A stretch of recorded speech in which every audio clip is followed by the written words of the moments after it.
Saat sebagian kota masih terlelap, sebuah perjalanan telah dimulai. Setiap hari, Pangan bergerak dari satu tempat menuju tempat lainnya.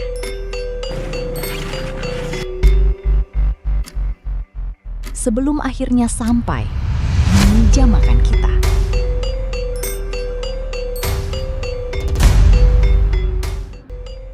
Kok lawe sayur to ibu? Mau ah. Harusnya Wak Diki bersyukur le. Gue ngetoke makanan Kiki angel.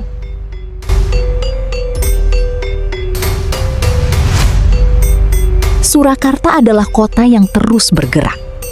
Perdagangan, pendidikan, jasa, pariwisata, dan kehidupan masyarakat bertemu dalam ruang kota yang sama. Di antara ribuan perjalanan itu, ada satu pergerakan yang tidak boleh berhenti. Distribusi pangan.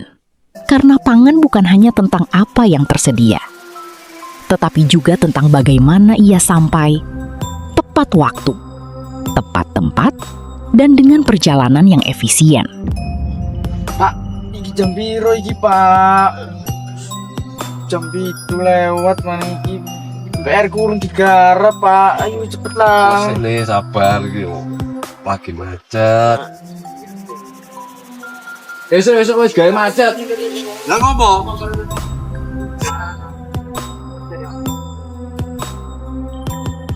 Yen kesusu mangkat saka wingi. Iki yo mangkat esuk-esuk yo an. Sopo? Masalah muncul ketika semua ingin bergerak pada waktu yang sama. Kendaraan distribusi bertemu dengan mobilitas masyarakat. Rute yang belum sepenuhnya tertata. Waktu operasional yang bertemu jam sibuk. Aktivitas bongkar muat yang bersinggungan dengan ruang lalu lintas. Persoalannya bukan bagaimana menghentikan pergerakan. Mani Jenan. Siap, akan masuk. Izin dan laporan aduan masyarakat terkait kemacetan bongkar muat di Jalan Sultan Syahrir. Oke, terima kasih. Izin dan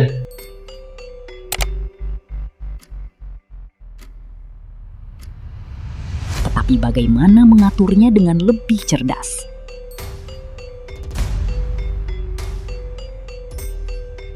Dari persoalan itulah, sebuah gagasan mulai dinyalakan. Sebuah strategi untuk menata perjalanan distribusi pangan melalui pengaturan rute, waktu operasional, regulasi, teknologi, dan kolaborasi. Kita membutuhkan sistem distribusi yang tetap menjaga kelancaran pangan, tetapi pada saat yang sama juga menjaga kelancaran lalu lintas kota. Bukan sekedar mengatur kendaraan, tetapi membangun sebuah ekosistem.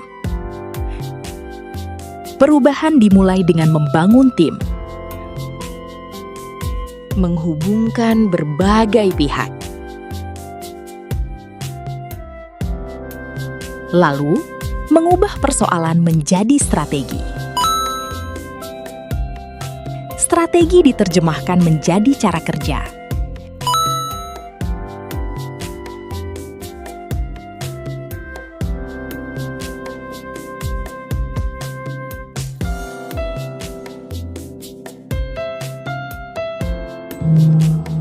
Dan diperkuat melalui kebijakan.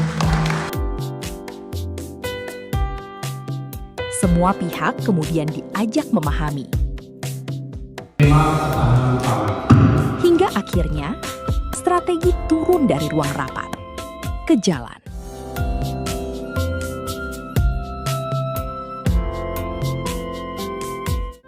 Oke, jadi pada hari ini saya akan melakukan pemasangan rambu larangan truk.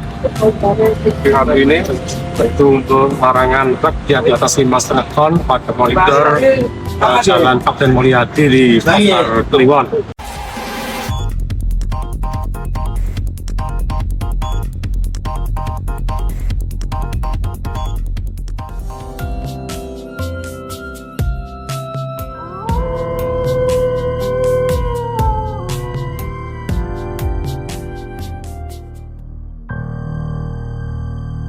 Duh, kok berat banget? Sesha nggak suka. Sesha rupanya yang gelap. Kemarin kan habis I bikin gelap, kenapa jadi terang lagi sih? Siapa yang lapor-lapor? Kesel. Udahlah, minum matcha dulu aja lah aku.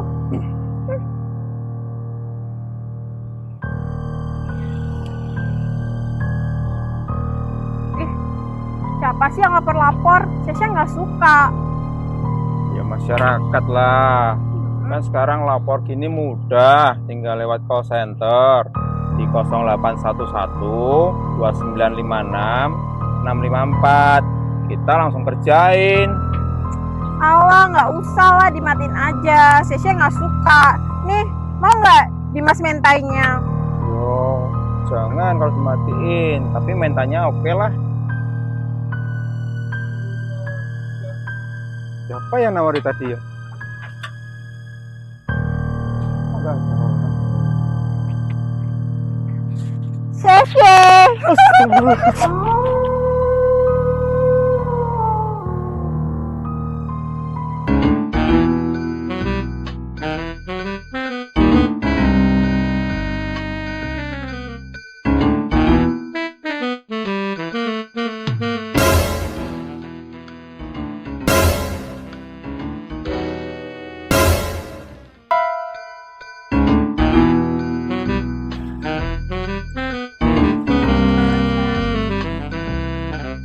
Kenapa Bapak gak izin masuk kota?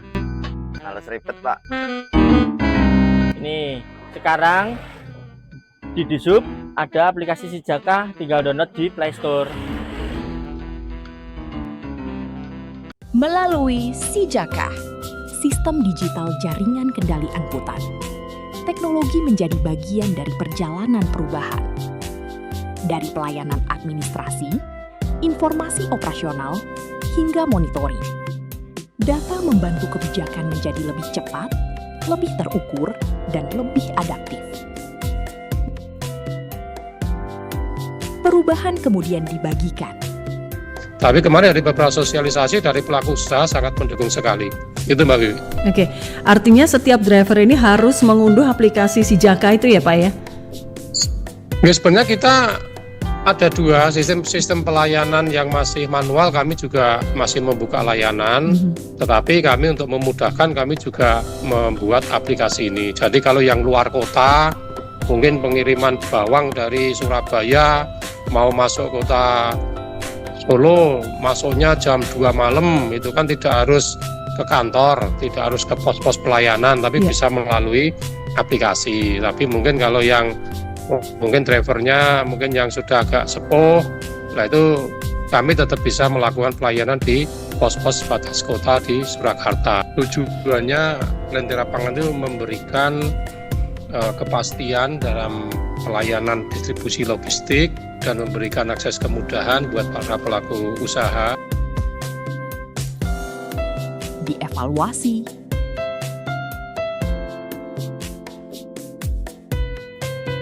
dan terus diperbaiki.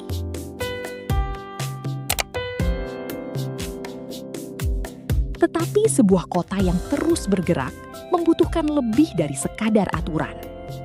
Ia membutuhkan data.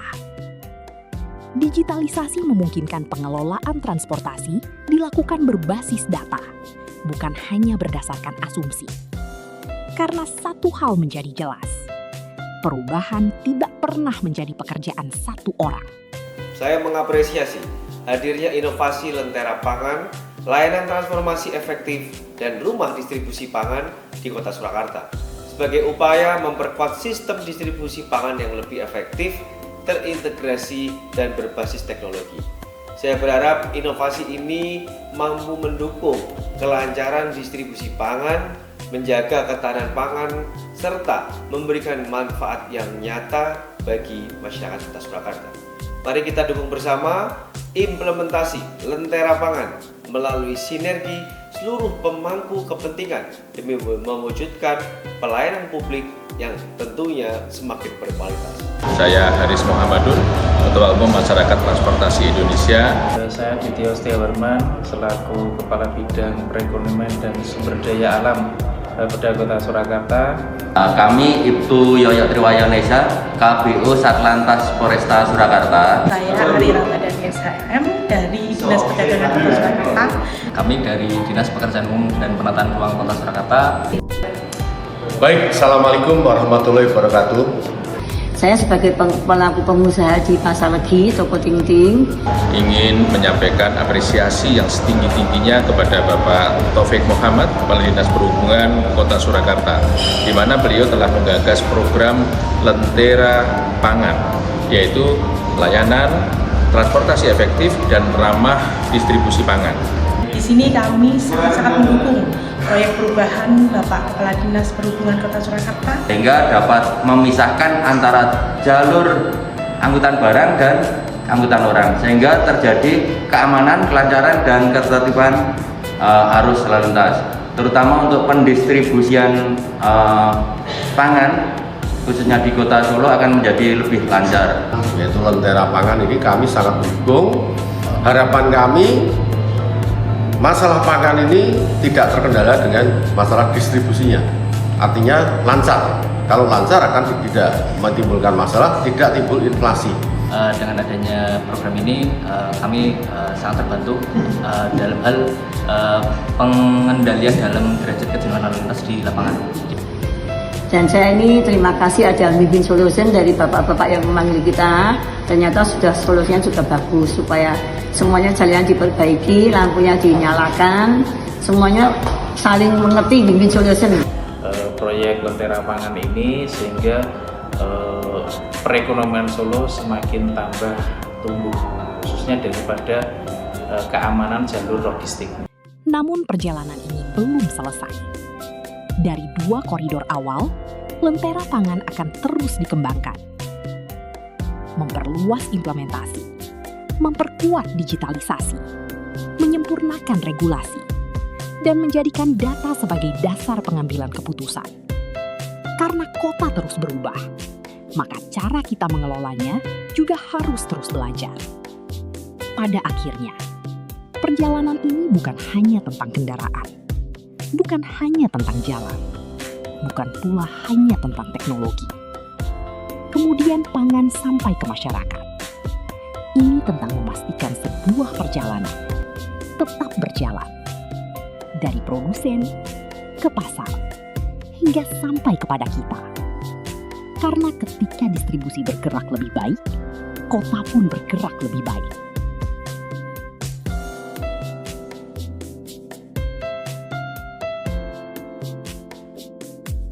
Saya Taufik Muhammad, Kepala Dinas Perhubungan Kota Surakarta, sebagai Project Leader Proyek Perubahan Pelatihan Kepemimpinan Nasional tingkat 2 dengan inovasi Lentera Pangan. Proyek perubahan ini merupakan wujud komitmen kami untuk menghadirkan sistem transportasi yang lebih tertata, distribusi pangan yang lebih efektif, dan mobilitas kota yang lebih lancar. Kami optimis dengan kolaborasi, inovasi, dan dukungan seluruh pemangku kepentingan, Lentera Pangan akan menjadi langkah nyata dalam mengurangi kemacetan dan menjamin distribusi pangan di Kota Surakarta. Karena ketika perjalanan tertata, pasokan terjaga, dan masyarakat sejahtera, disitulah keberhasilan sebuah perubahan.